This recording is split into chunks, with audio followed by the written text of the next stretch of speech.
Subscribe करें और bell दबाएं ताकि कोई खबर रह न जाए।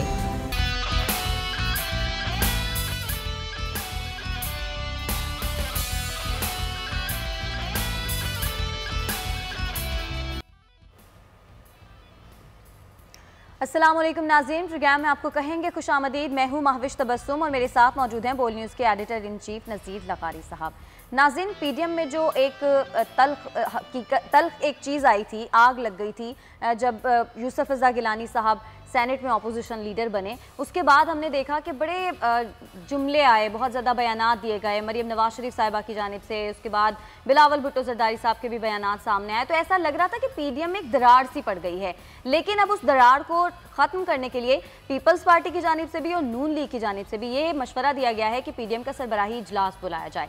लेकिन वो सरबराही इजलास कब बुलाया जाएगा, इसका अभी तक फैसला इसलिए नहीं हो सका कि मरीम नवाज शरीफ साहिबा को तेज़ बुखार हो गया, उनकी तबीयत नासाज है, और जो मौलाना फजलुर रहमान साहब हैं उनकी भी तबीयत ख़राब है, उनको भी बुखार है। कोरोना टेस्ट अगरचे दोनों के ही नेगेटिव आए हैं और हमारी दुआ है कि अल्लाह ताला उन दोनों को ही सेहत दे। और इसके साथ साथ जो हमारे प्राइम मिनिस्टर साहब हैं वो तो कोरोना में मुब्तला हैं, उनको भी अल्लाह ताला जल्दी से सेहत याबी दे। लगारी साहब, पीडीएम में कल तक तो ऐसा लग रहा था कि दरार आ गई है और ऐसा लग रहा था कि बस अब तो मामलात आगे नहीं बढ़ेंगे, लेकिन अब जो नून लीग और पीपल्स पार्टी दोनों की जानिब से कहा गया है कि इजलास बुलाएं, तो ऐसा लग रहा है कि अब कुछ मामलात बेहतरी की जानिब जा सकते हैं।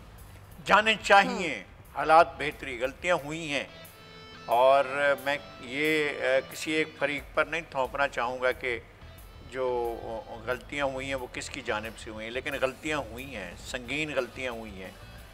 और मैं समझता हूँ कि सबसे बड़ी गलती जो तारीख़ की इस वक्त समझी जाएगी, मैं पिछले 30-40 साल में से जो बड़ी गलती समझूंगा वो ये है कि जो लॉन्ग मार्च है उसको मुलतवी किया गया। अच्छा, ये गलती ये सबसे बड़ी गलती है। इससे बहुत दफ़ा ऐसा होता है कि एक लम्हे का एक ऐसा चांस आता है जब आपको पता चलता है कि आप बहुत ज़्यादा फॉरवर्ड जाने वाले हैं और नताइज मिलने वाले हैं आपको। इस लॉन्ग मार्च से आपको नताइज मिलने थे और एक बड़ा जो है वो एक बड़ा झटका लगना था सिस्टम को, लेकिन डिफ्यूज़ कर दिया गया और उसको मुंसलिक कर दिया गया इस्तीफे के साथ। और इस्तीफे के साथ मुंसलिक करने के बाद ये दाखिली इंतशार हुआ है पीडीएम के अंदर, और पीडीएम की पार्टियां ऐसी थीं जो नहीं थी तैयार और कुछ ऐसी थीं जो बिल्कुल इस्तीफा देने के लिए बेताब थीं। लेकिन इस लॉन्ग मार्च का इल्तवा जो है उसके नतायज उन लोगों को भी भुगतने होंगे जिन लोगों ने लॉन्ग मार्च के इल्तवा के लिए अपना अपना किरदार अदा किया है। तो मैं ये समझता हूँ कि इसके बाद मैं बहुत सी बातें खोल भी सकता हूँ, कह भी सकता हूँ, लेकिन मैं ये चाहता हूँ कि पीडीएम को ये एक मौका मिलना चाहिए कि वो अपना सरबराही इजलास बुलाए। उसमें से दो चीज़ें होंगी, या तो एक पीडीएम एक मुनासिब अंदाज में आगे चलना शुरू हो जाएगा, या फिर पीडीएम जो है वहीं बैठकर ख़त्म कर दिया जाएगा और सब अपने अपने दरवाजों से बाहर। लेकिन लगाई साहब, आपको लगता है पीपल्स पार्टी कन्विंस कर सकती है पीडीएम को कि इस्तीफे ना दिए जाएं लेकिन लॉन्ग मार्च कर लिया जाए? देखें, आखिरकार रास्ता ये अख्तियार करना है। अगर वो करेंगे तो बहुत देर हो गई है। मैं कहता हूँ वो वक्त था 26 मार्च वो वक्त था। अगर ये चल पड़ते लॉन्ग मार्च के लिए तो बहुत कुछ हो चुका होता और बहुत कुछ होने वाला था। लेकिन ये मैं फिर कहता हूँ कि इंटेंशनली ये सोच समझकर नतायज को पेश नज़र रखकर पूरी मूवमेंट को डिफ्यूज करने के लिए, उसको पंक्चर करने के लिए, उसको तहस नहस करने के लिए इसको इल्तवा में डाला गया लॉन्ग मार्च को, ताकि जिनको वो चाहते हैं फैसिलिटेट करना वो उनको ज़रूर फैसिलिटेट करें। ऐसा हो चुका था। इससे ज़्यादा और बातें होंगी, फिर बाद में हम भी खुलकर कहते रहेंगे और हमने तज्जिया भी देना होता है और अपनी इन्फॉर्मेशन भी शेयर करनी होती है, तो हम तज्जिया भी देंगे, इन्फॉर्मेशन भी शेयर करेंगे। लेकिन पीपल्स पार्टी ने ये जो बीच का रास्ता इख्तियार किया है, पीपल्स पार्टी के बारे में कहा जा रहा है कि अपने तो उन्होंने सारे काम कर लिए, निकलवा लिए ना अपने सारे काम, अब उसके बाद वो फिर से कह रही है जी हम तो पीडीएम के साथ हैं। नहीं, कौन से काम निकलवा लिए? रज़ा गिलानी साहब को उन्होंने बनाना था अपोजिशन लीडर सेनेट में, तो क्या जो बेनज़ीर भुट्टो के कातलों को डिफेंस करने वाले इस्टेब्लिशमेंट के आलाकार को मुंतखब कराया जाता कि वो लीडर ऑफ अपोजिशन करेंगे? वो शख्स लीडर जो पहली दफ़ा मुंतखब हुआ है अपनी सारी ज़िंदगी में इस इनाम के तौर पर कि उसने बेनज़ीर भुट्टो के कातलों का डिफेंस किया, इसका इनाम दिया जाता उनको। और पहले उनको मुंतखब कैसे किया गया था? वो तो वहां से उनको अता किया गया कि जी इसको मुंतखब कराइए, और मुंतखब करा लिए गए। फिर जाइए जो इनको लीडर अपोजिशन बनाए, तो पीपल्स पार्टी सियासत से अपनी छुट्टी ले ले और चली जाए घर। लेकिन लगारी साहब, कुछ लोग ये भी कह रहे हैं कि आजम नजीर तारड़ साहब का नाम ना भी होता, किसी और का भी नाम होता, तब नहीं देते ना। क्यों वापस लिया इन्होंने? सवाल ये है कि सादिया अब्बासी का नाम क्यों वापस लिया जब आ गया था? इसलिए कि सादिया अब्बासी जो है वो शाहिद खाकान अब्बासी की बहन है, इसलिए कि वो स्टैंड करने वाला आदमी है, इसलिए कि वो पीछे मुड़कर नहीं देखने वाला है, दाएं तरफ या बाएं तरफ के इशारे लेने वाला आदमी नहीं है। और इस वो खातून भी, हमने उन पर जो तशद्दुद हुआ था मियां नवाज शरीफ साहब के पहले उसके मुश्किलात के दिनों में, जो मुसीबतें उठाई थी सादिया अब्बासी ने, वो हमारे सामने हुई थी, वो सब कुछ हमने देखा था। आपने उनका नाम लिया, फिर उनका नाम विड्रॉ कर लिया, फिर आप एक लेकर आए मोहरे को, और मोहरे को आपने फिट करना चाहा कि जी ले आए, इससे तो पीपल्स पार्टी भी वाइप आउट हो जाएगी। आप चाहते थे कि पीपल्स पार्टी को वाइप आउट करके फिर हम सारा मैदान, वो तो ये तक कहने को तो याद है भाई ले आए आप हमजा शहबाज को ले आए बतौर वजीर आला, आप लाएं और उसकी तरफ जाएं, आप नो कॉन्फिडेंस की तरफ, इस पर भी तैयार नहीं थे। तो भाई आपके अहदाफ क्या थे? असल बातें फिर खुल जाए ना, एक एक चीज सामने आ जाए कि क्या सही था क्या गलत था। लेकिन आप ये समझते हैं कि पीपल्स पार्टी अगर वाकई किसी और का नाम, किसी भी और कैंडिडेट का नाम आ जाता, तो पीपल्स पार्टी इस मामले में साथ दे देती उनका? मेरा ख्याल है कि पीपल्स पार्टी आखिरी इंतहा तक ना जाती और वो इनके साथ कोऑपरेट करती। अब भी पीपल्स पार्टी और चेयरमैन के जो वो इशू है वो उसको उठाकर कोर्टों में जाएगी। अब भी उसने जो है वो इस पर बस नहीं किया हुआ है कि ये चलें ठीक है, हमारे कायदे इसमें इख्तलाफ हो गए, अब हम इसको छोड़ रहे हैं। कोर्टों में जाएंगे, ये एक्सरसाइज ज़रूर करेंगे कि वहाँ जाएं और जाकर कोर्ट के अंदर जो है वो अपना मामला ले जाएं और अपने चेयरमैन के इंतखाब के लिए कि जो कुछ हुआ है, इसलिए कि कहीं भी नहीं था कि अगर वो जो निशान है उसके अंदर ही वो लगाए गए और सारे के सारे। अब तो नाम भी आ गए थे, अब नाम आ गए कि वो PMLN के थे जिन्होंने नाम पर जाकर अपना मोहर लगाई थी। तो क्यों लगाई गई थी? लेकिन लगारी साहब, मौलाना कहाँ स्टैंड कर रहे हैं? इस चीज़ की समझ नहीं आ रही, वो नून लीग के साथ हैं या पीपल्स पार्टी के साथ हैं या किसके साथ? अभी वो बीमार है, बिल्कुल बीमार है, लेकिन अपोजिशन लीडर के ओहदे के लिए उनकी पार्टी की जानिब से कुछ नहीं समझ आया, वो क्या चाहते थे, वो किसकी तरफ थे? देखें, जब पहला दिन सारे मीडिया ने अगले दिन रिपोर्ट किया, जिस दिन इलेक्शन हुआ उस दिन भी रिपोर्ट किया गया कि मौलाना की तरफ से जो है वो लाताल्लुकी का इजहार किया गया कि उन्होंने जो है 21 दस्तखत जो पेश किए गए थे आजम नज़ीर तारड़ की तरफ से, उसके अंदर मौलाना के लोगों के नाम नहीं थे, और वो 21 नाम जो थे उनके 18 या 18-19 उनके अपने थे, अपने 2-3 और जो है उनको मिले थे, जो भी मिल गए थे वो उनको मिल गए थे। इसके बाद जो है वो मौलाना के नाम नहीं थे।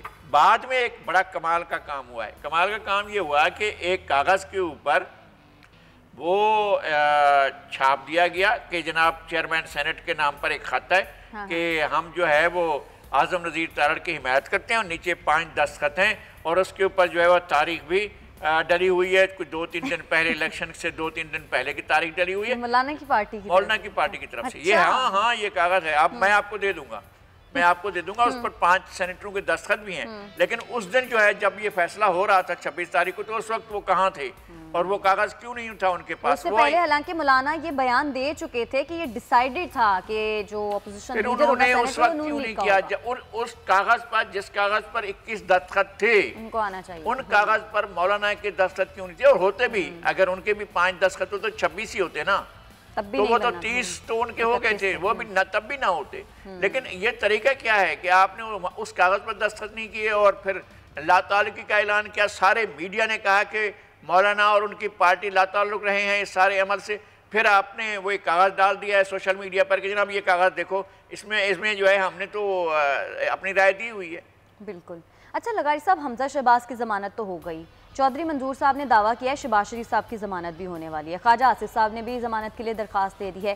क्या लग रहा है अब ये नून लीग फिर से एक्टिव हो रही है या फिर वो वाली जो बातें हो रही थी कि नून लीग में से शीन लीग अलग होगी, कुछ ऐसा होने जा रहा है? नहीं, देखिए मैं तो ये नहीं कहता हूँ, मैं इस बात को नहीं मानता हूँ कि मियाँ शहबाज शरीफ जो हैं वो मियां नवाज शरीफ के साथ स्टैंड नहीं करेंगे, ये मैं नहीं कहता हूँ। लेकिन हमजा शहबाज तो मरियम साहिबा से इख्तलाफ कर सकते हैं ना, या मरियम साहिबा उनसे इख्तलाफ तो कर सकती हैं ना, वो तो ये समझ में नहीं आया है। मियां नवाज शरीफ को कायल किया गया या कायल हुए हैं कि वो किसी सूरत में भी इन हाउस तब्दीली की तरफ ना जाएं। अच्छा। ये बात जो है कि हम बिला शिरकत गैर पंजाब पर राज करेंगे, और तो ये सूरत हाल है उनके जहन के अंदर, और वो भी अंडर द अम्ब्रेला ऑफ मियां नवाज शरीफ, शहबाज शरीफ साहब की तरफ से नहीं।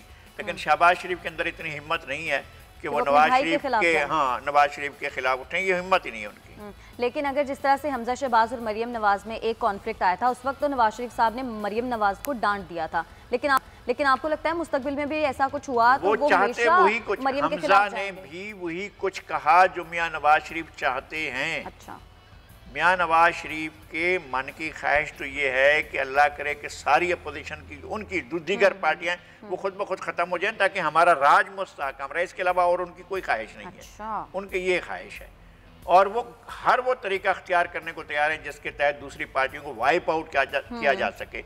और वो 40-43 साल तो उनका ये पूरे का पूरा अमल है ना कि सही है।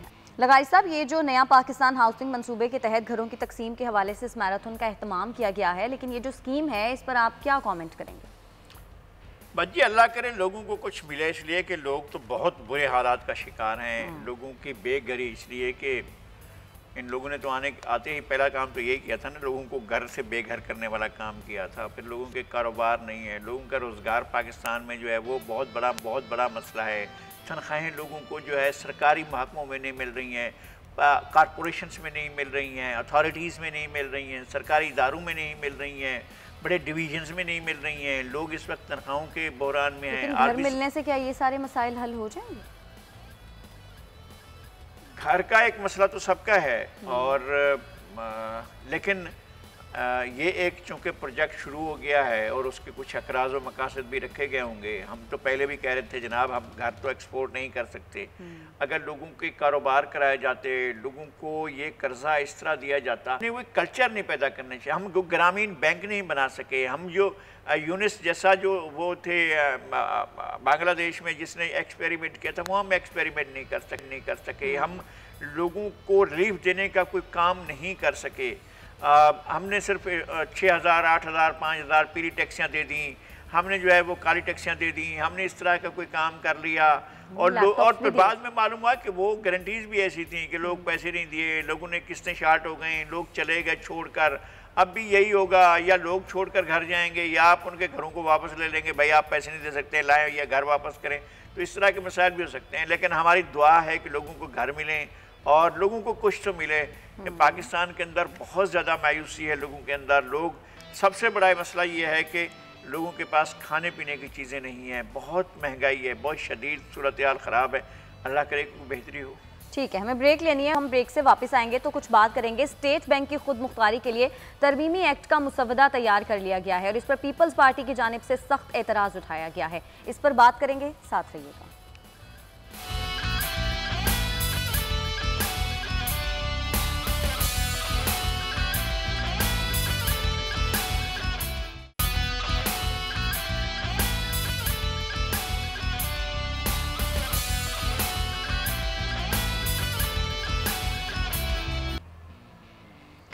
वेलकम बैक नाज़रीन। आपको बताएं कि वजारत ख़जाना ने IMF की शराइत के तहत स्टेट बैंक को खुद मुख्तारी देने के लिए तरमीमी एक्ट 2021 का मुसवदा जो है वो जारी कर दिया है। और इसके मुताबिक स्टेट बैंक का बुनियादी जो मकसद है लगारी साहब, वो मकामी सतह पर कीमतों को मुस्तहकम करना और मौशी इस्तेहकाम पैदा करना होगा। और स्टेट बैंक हुकूमती मौशी पॉलिसियों को सपोर्ट करेगा। इस पर पीपल्स पार्टी ने बड़ा एतराज़ उठाया। बिलावल भुट्टो ज़रदारी साहब कह रहे हैं कि स्टेट बैंक से मुतालिक ऑर्डिनेंस मुल्की मईशत पर हमला है। जहाँ जहाँ IMF गया है वहाँ वहाँ तबाही आई है। हमारे सामने की बातें हैं। क्या हुआ है मिस्र के साथ? दुनिया का इतना शानदार फर्टिलाइज मुल्क है, जितना फर्टाइल ज़मीन है उसकी, जिस तरह से उसके वसाइल थे, जिस तरह से उसके कुदरत ने उसको माला माल किया हुआ था, वो बेचारा कहाँ है अब इस वक्त? IMF के मुलाजमीन जो हैं वो जाते हैं, हिटमैन जाते हैं और जाकर तबाही फैला देते हैं। ये कोई आज की बात है? चलें वो अमेरिकी किताबें पढ़ें ना, जिनमें बताया जाते हैं कि इनके हिटमैन जाकर क्या करते हैं, मुल्कों को, हुकूमतों को बदल के रख देते हैं। अब ये जो मुसवदा कानून लाया जा रहा है, पहली बात ये है कि ये एक सॉवरेन स्टेट के दायरा कार से एक आपके जो मेन मरकजी बैंक है आपका, जो आपका स्टेट का बैंक है, जो रियासत का बैंक है, उसको वहाँ से निकाला जा रहा है। उसकी मुद्दत बनाई जा रही है 5 साल के, गवर्नर 5 साल के लिए होगा। फिर स्टेट बैंक जो है वो पाकिस्तान की गवर्नमेंट को कर्जा जारी नहीं करेगा। फिर क्या होगा? फिर क्या होगा कि आप डिफॉल्ट कर जाएंगे। आप डिफॉल्ट कर जाएंगे इसलिए कि आपको वो कर्जा नहीं देगा, और कर्जे के लिए जो आपको देखना पड़ेगा IMF की तरफ, वर्ल्ड बैंक की तरफ, एशियन डेवलपमेंट बैंक की तरफ, उनकी तरफ जाकर कर्जे के लिए देखना पड़ेगा। जब वो अपनी शराइत पर देंगे, शराइत ऐसी होंगी जो आप उसको पूरा नहीं कर सकेंगे। जब आप पूरा करेंगे तो आपके ऊपर कर्जों का मजीद बोझ पड़ेगा, फिर आप रीपे नहीं कर सकेंगे। जब रीपे नहीं कर सकेंगे तो फिर आप डिजास्टर की तरफ जाएंगे। डिजास्टर की तरफ जाएंगे तो आपको जो है वो दिवालिया करार दे दी जाएगा। दिवालिया करार दे जाएगा तो फिर आप पर सैंक्शन लगा दी जाएंगी, फिर आप पर पाबंदियां लगा दी जाएगी। ना आप इंपोर्ट कर सकेंगे, ना आप एक्सपोर्ट कर सकेंगे, आपकी मैशत बैठ जाएगी। फिर आप क्या करेंगे? फिर आपके लिए नई फरमाइशें आएंगी कि फलां फलां फलां फलां चीज़ जो आपकी कैपेबिलिटी है, आपकी फलां चीज़ जो आपकी सलाहियत है, उससे दस्तबरदार हो जाओ, हाथ उठा लो। फिर पड़ोसी मुल्क आपके जो है दुश्मन है, दोस्त हैं, कैसे हैं, वो आकर खड़े हो जाएंगे, ना हटाएं हटाएं हटाएं हटाएं, ये गैर जिम्मेदार मुल्क है जो डिफॉल्ट कर चुका है, हटाएं इससे सब चीज़ें, इससे ले लें, छीन ले सब कुछ।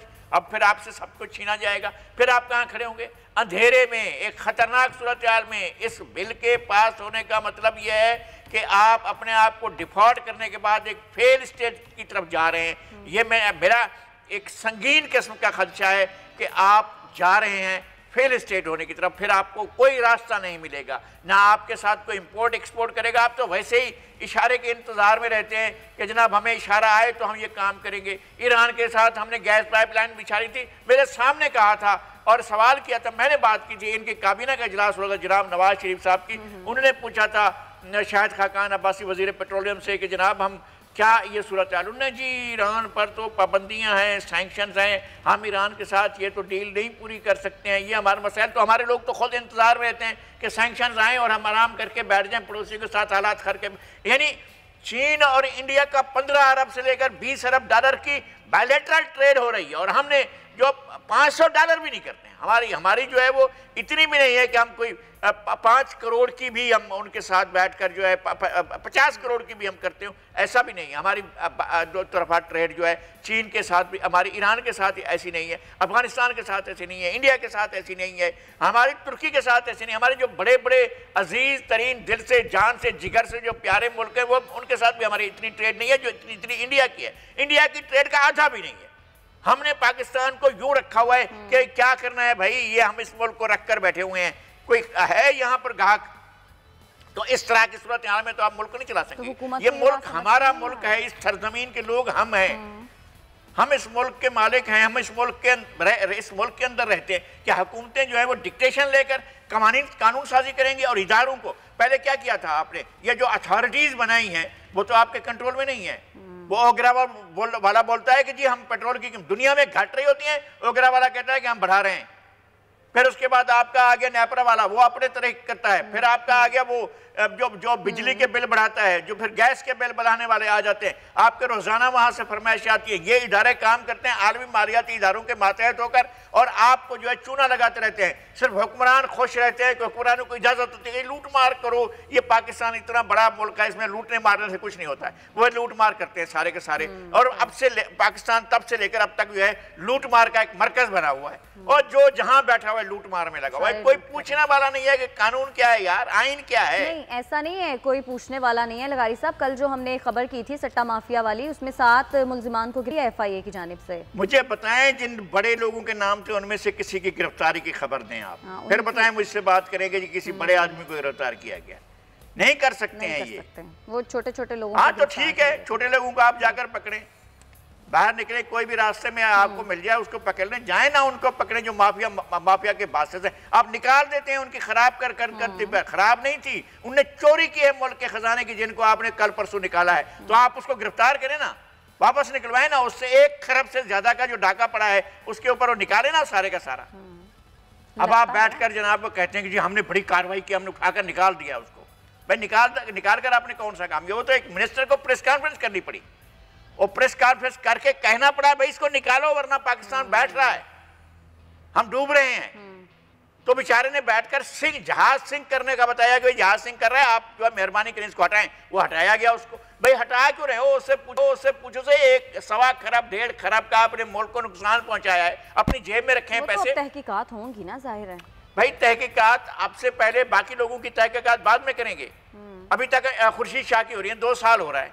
वो मियां शहबाज शरीफ की हो रही है, कई साल हो गए। नवाज शरीफ को आपने सजाएं सुना दी। नवाज शरीफ के पास आपके क्या निकला था? नवाज शरीफ के पास कौन सी चीज थी? कौन सी मनी ट्रेल लेकर आपने साबित किया था? लेकिन आपने जेल में तो रख दिया। आपने मरियम नवाज को सजा सुना दी। आप सजाएं देने के लिए और भी बेताब बैठे हुए हैं। आपने कोई सजाएं सुनाए बगैर लोगों को उम्र कैद तक जेलों में रखा। भाई अब तो वक्त आ गया है ना कि जो आपके सामने आप खुद उनको निकाल रहे हैं, उनको बैठने से ही पूछें तो सही, भाई साहब आप कहाँ हो? कोई आपका इन्वेस्टिगेशन का इदारा जाए तो सही उस तरफ को, ये एफआई उस तरफ मुंह तो करे।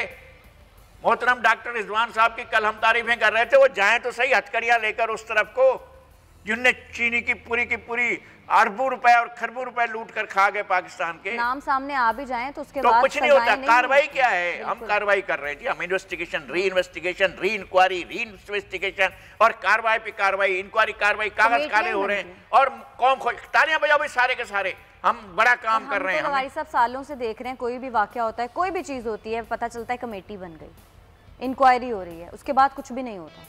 तो ये सूरत हाल चल रही है। अब ये जो स्टेट बैंक के साथ कर रहे हैं, भाई खुदा का वास्ता, खुदा का खौफ करो। कोई आवाज तो हमारा मीडिया आवाज लगाए यार, ये बात तो करें कि आप क्या कर रहे हैं। ने तो कहा है ना कि अगर ये पीपल्स पार्टी का क्या करना है, बाकी पार्टियां क्या कर रही हैं, बाकी मुल्क के लोग क्या कर रहे हैं, ये कहां से आया है, ये एजेंडा लेकर कौन आया है, ये मुसवदा किस तरफ से आया है और आप इसको नाफिज करने जा रहे हैं। आपने इदारों में खुद मुख्तारी लाए थे, क्या हुई खुद मुख्तारी? खुद मुख्तारी तो खाने की थी, लूटो और पैसा कहीं और जाकर जमा करवा दो। लेकिन चलें लगाई साहब, हमने तो अपना किरदार अदा कर दिया ना, अपने प्रोग्राम में आवाज़ उठा दी। माह रमज़ान से पहले नई गंदुम आने के बावजूद भी आटे की कीमत कम नहीं हो। 10 किलो का आटे का जो थैला है वो 760 रुपए में फरोख्त हो रहा है। अभी रमज़ान में क्या होने, मुझे फिर बाबा नजमी याद आते हैं, अल्लाह ताला उन्हें सलामत रखे। हमारे दोस्त हैं, बेनज़ीर के दौर में आटे की कीमत 7 रुपए हो गई, तो उनने जो है बड़ी नज़्म लिखी, बीबी रानी बड़ा अनेर, अट्टा 7 रुपये शेर। अब बताएं जनाब, 7 रुपए की रोटी भी नहीं मिलती है। अब आपके पास ये सूरत हाल हो गई है। मैं समझता हूँ कि हम जिस तेजी से जा रहे हैं ना इनातात की तरफ, ज़वाल की तरफ, खराबी की तरफ और अंधी लूट मार की तरफ जा रहे हैं। हमारे हुक्मरान अशराफिया अंधी लूट मार करती है। जो लोग एक दिन इक़्तिदार में आने से पहले कुछ नहीं होते, वो फिर अरबों और खरबों के मालिक। पाकिस्तान गरीब हो जाता है, हम गरीब हो जाते हैं, हमारा मुल्क गरीब हो जाता है। तो हमारा दुनिया का इतना खूबसूरत, इतना शानदार, मैं फिर हमेशा से कहता हूँ कि जी हमारा तुफ्तान बॉर्डर से और जीवनी से लेकर अवाखान तक और गिलगित बल्तिस्तान की पहाड़ियों और चोटियों तक एक एक इंच जो है वो दुनिया का कीमती सरजमीन है। आप यहाँ से जो है वो आप दौलत के अंबार कमा सकते हैं। आपने क्या कमाया? आपने दहशतगर्दी कमाई, फिर दहशतगर्दी के आप उसको ख़त्म करने का आपने वो लिया, उसको कमाया आपने। ये आपका वो था, यानी खौफ, डर, दहशत, ये हमारी एसेट्स थे कि हमने इनको पाल कर रखा हुआ था और फिर आखिर ख़त्म करना पड़ा। फिर ये जनरल कमर जावेद बाजवा की ये बात तो हम मानते हैं ना कि उन्होंने रद्दुल फसाद के ज़रिए और उससे पहले जनरल राहिल शरीफ ने ऑपरेशन ज़र्ब अज़ब के तहत इसको ख़त्म तो किया ना। क्या पहले के हमारे जो हुक्मरान थे और खुद जो सदूर और वज़ीर आज़म थे वो क्या कर रहे थे? जनरल परवेज़ मुशर्रफ क्या कर रहे थे? कोलेट्रल डैमेज हो रहा है जी, कोलेट्रल बच्चों, इस मदरसे के बच्चे भी मर रहे हैं और 1-2 दहशतगर्द था वो भी मारा गया। तो हम सफाया नहीं कर पा रहे थे, इन लोगों ने आकर सफाया किया है। ऐसा ही है। और इसको पहले हमारे हुक्मरानों ने दहशत को और खौफ को और डर को बेचा, इसकी कीमत वसूल की हमारे हुक्मरानों। और इस हुकूमत को तो वो वाले हालात मिले भी नहीं जो पिछली हुकूमतों को मिले थे। हाँ। ये तो कोरोना को ही लेकर बैठे रहते हैं। नाज़रीन ब्रेक लेनी है, ब्रेक वापस आएंगे तो फिर मजीद बात करेंगे, साथ रहिएगा।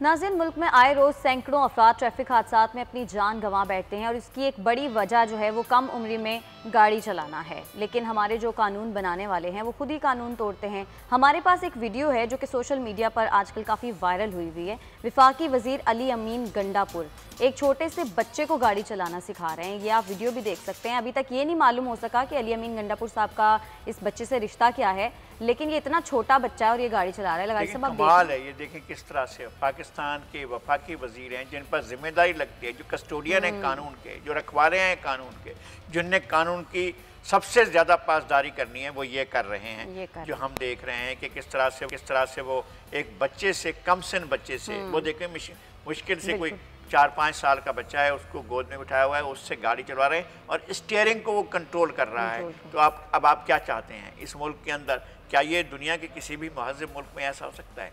ये इस तरह से, या आप 50 भी दिखा लें लेकिन किसी के कान पर यूं नहीं रहेंगे। हम ये करते रहेंगे, हम इस तरह की चीज़ें सामने लाएंगे भी, तब भी कोई नहीं इसको देखेगा। सोशल मीडिया पर ये काफ़ी वायरल है। मुझे पता है, मैंने भी पहले इसको देखा है, लोग भी इसको देख रहे हैं, अब हमारी स्क्रीन पर भी लोग देख रहे हैं। लेकिन नतीजा क्या निकला है, हमें उससे क्या मिला? भाई एक माजरतनामा तो हो सकता है ना, मैं माफ़ी मांगता हूँ, मैं वजीर हूँ और मैं गलत कर रहा हूँ, ये मेरा इक़दाम जो है वो कानून की खिलाफ वर्जी है। मैं इस कानून की खिलाफ वर्जी पर, आपको पता है कि एक दोस्त को बुलाया बरतानवी वजीर ने गार्डन में और उसके साथ बैठकर उसने तस्वीरें भी बनवाई। दोस्त था उसका, वो तस्वीरें छप गई, उसको इस्तीफा देना पड़ा कि मैं सरकारी पेट्रोल खर्च करके मैं पार्क में गया और अपने दोस्त को लेकर गया, रिजाइन कर दिया।